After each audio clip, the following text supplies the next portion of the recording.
What them haters talking about? Yeah. Order and protection.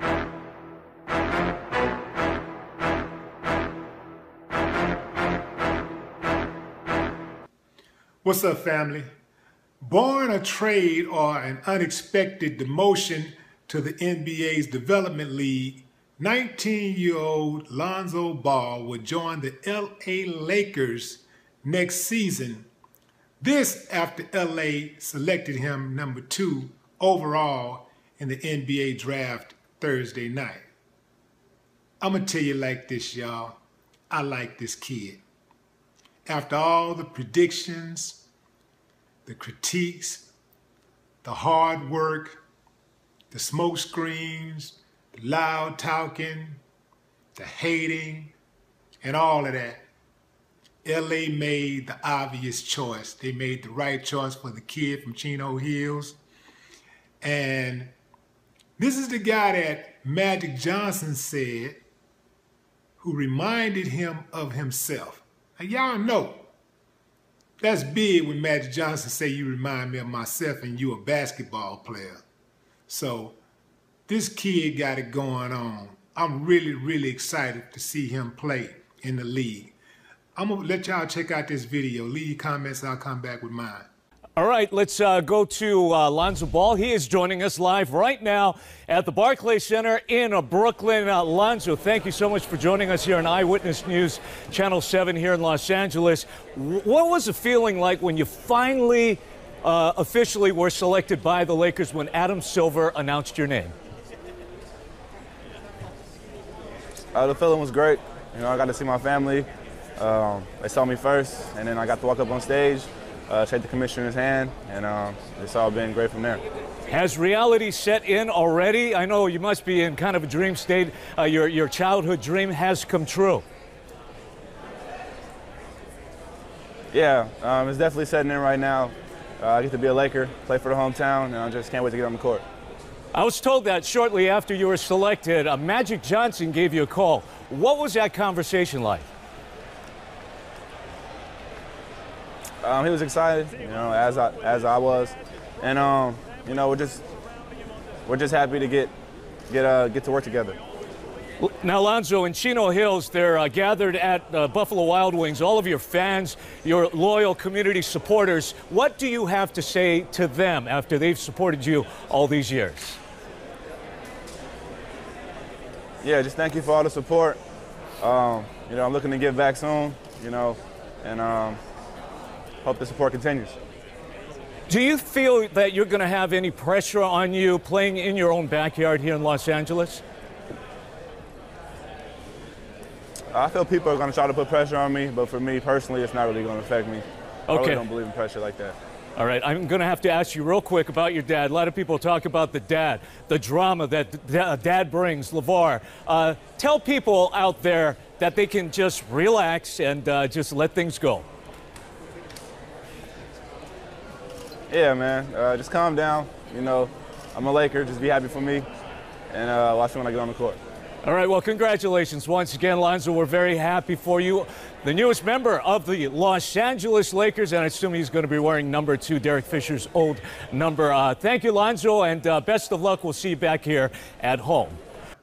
This news represents sort of a vindication for Lonzo's father, Lavar Ball, because over the last several months, he has basically consumed the news cycles with his boisterous claims of his son being better than anybody in the draft and anybody who's currently playing basketball, period. In fact, he's even said his son is better than some of the past legends. So a lot of people feel like there's a lot of pressure going to be put on the kid because his dad has built him up so much. I don't think so. The kid seems very humble. He seems solid. He seems like he got his feet on solid ground. You could tell when Lavar talk about his son, you could tell how much he loved his son. He just light up even when he bragging, and some of the stuff he says is outlandish, but I just can appreciate a father's love for his son. I just love to see that. I love to see a father interacting with his son. That love is hard to beat.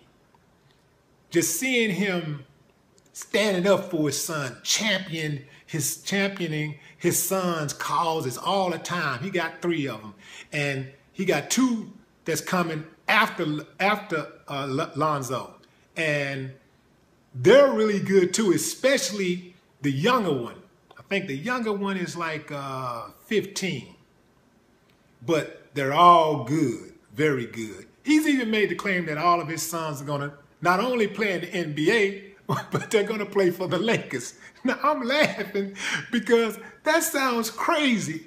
It's already hard enough to get into the NBA, but he's making the prediction that his sons are all going to play in the NBA, and they're going to play on the same team. That would be very, very interesting. It would definitely be a first, because to just get into the NBA is very, very, very difficult. And the likelihood of 3 brothers getting into the NBA and playing on the same team, that's even more outrageous. I mean, that's hard. That's very, very hard to fathom. But I'm pulling for them.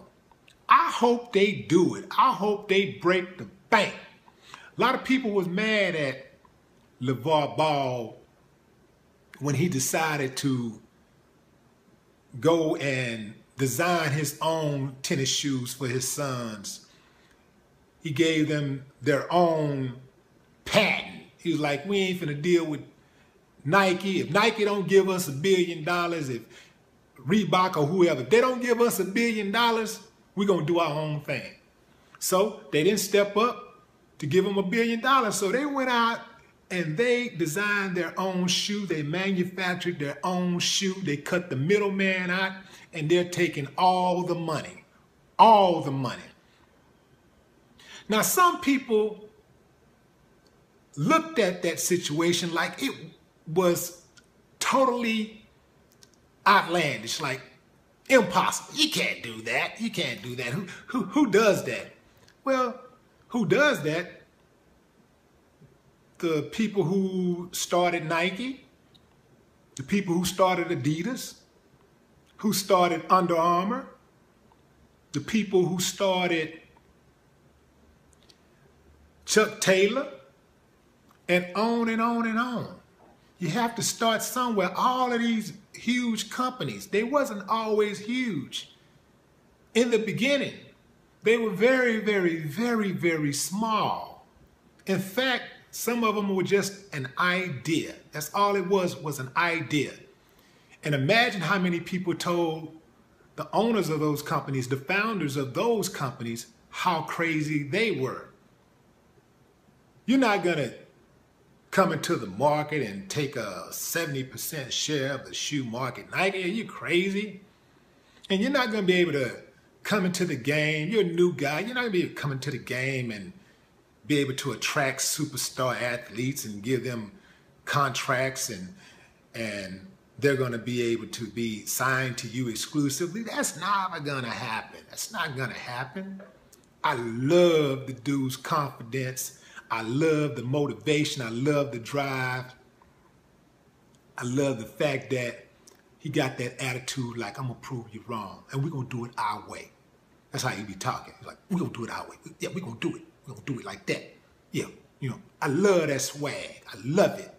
See, because they don't expect a black man to be strong like that.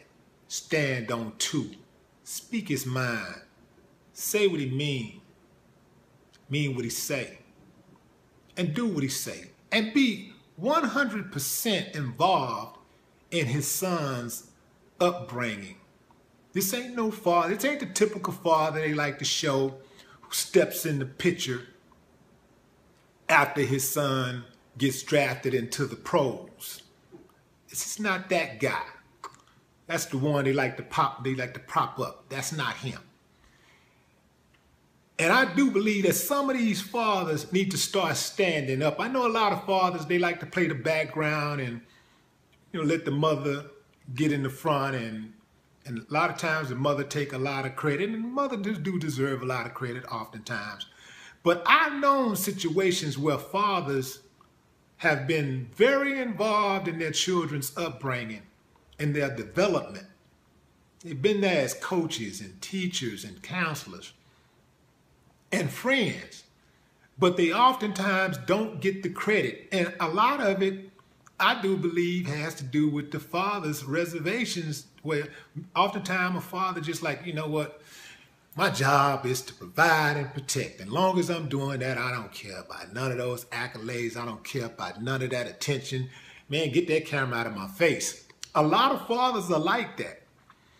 But I think fathers need to be more vocal. Fathers need to be more visible. Let people know I'm here and I ain't going nowhere. You're not going to get me out the picture. And I'm not going to let you take advantage of my boys. I'm not going to let you take advantage of my girls. It's not going to happen. I love it when those fathers get involved like that.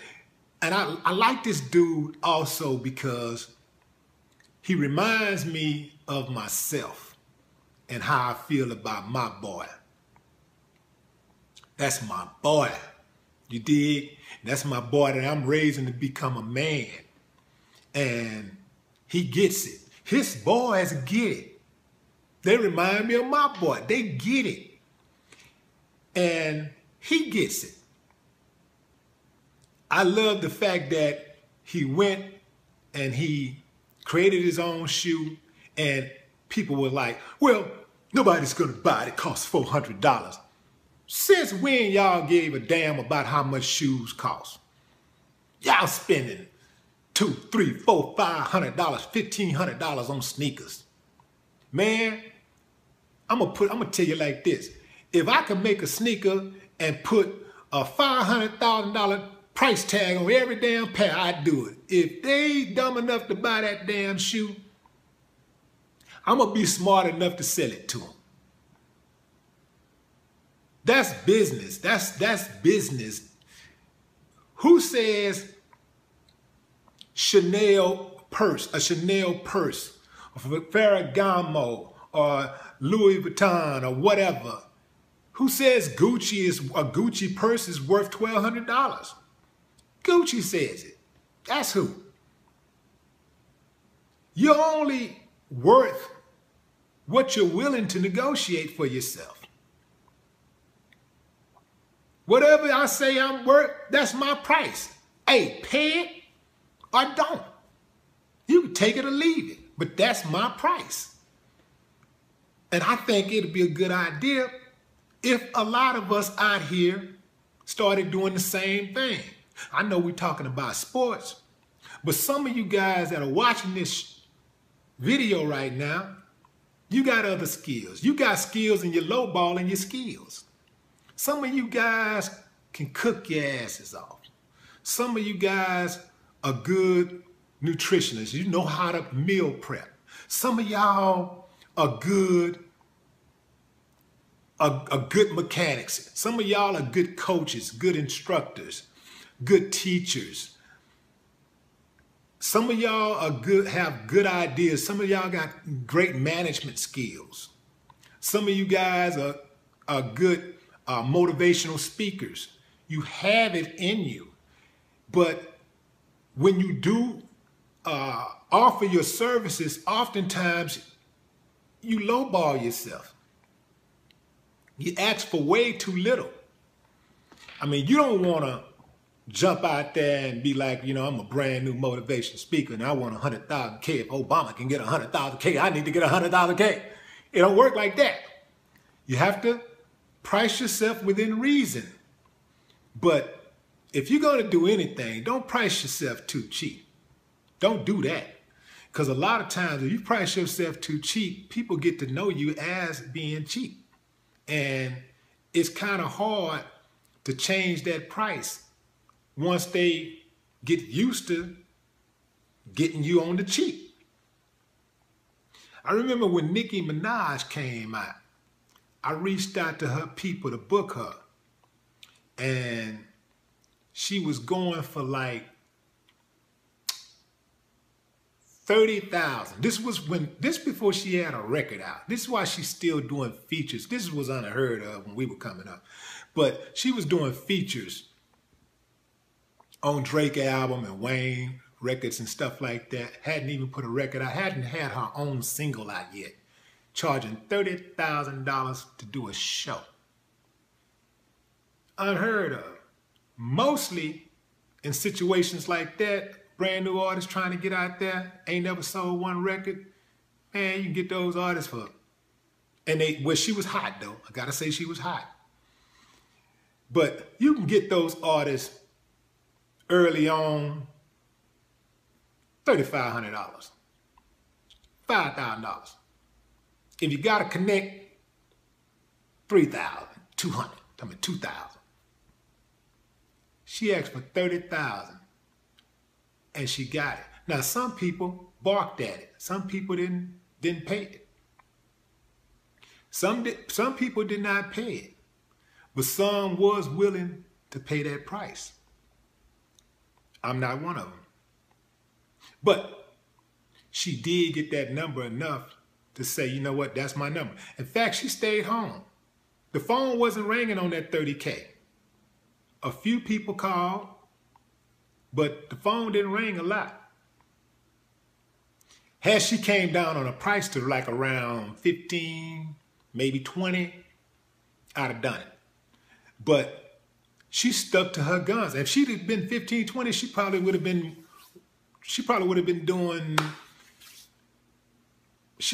working every single weekend, like doing 3-4 shows a week. At least 3 shows a week at 15, 20. But she stepped back and said, you know what? I'd rather do 3 or 4 shows at 30,000. And what it did is that it made people respect her price, and it also catered to her myth. It made her more mysterious because anybody just wasn't able to get at her. So don't underprice yourself. Don't overprice yourself either. But definitely have a fair and balanced understanding. Be very logical about what type of price you put on your services. I appreciate Lavar Ball for raising his son the way he did. He seemed like a very good kid, very respectful, very determined, motivated, a hard worker. Everything you want your child to be. Everything you want a man to be. And what's funny is that his dad said everybody knows he was going to be a Laker. He always wanted him to be a Laker, and he got his wish. It's a beautiful thing when dreams come true, even if they're not your own. No more talk. What the haters talking about? Order, protection.